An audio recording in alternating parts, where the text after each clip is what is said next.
تولج الليل في النهار وتولج النهار في الليل وتخرج الحي من الميت وتخرج الميت من الحي وترزق من تشاء بغير حساب لا يتخذ المؤمنون الكافرين أولياء من دون المؤمنين ومن يفعل ذلك فليس من الله في شيء إلا أن تتقوا منهم تقام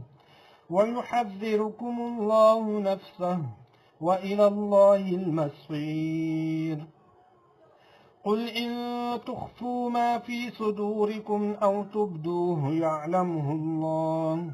ويعلم ما في السماوات وما في الأرض والله على كل شيء قدير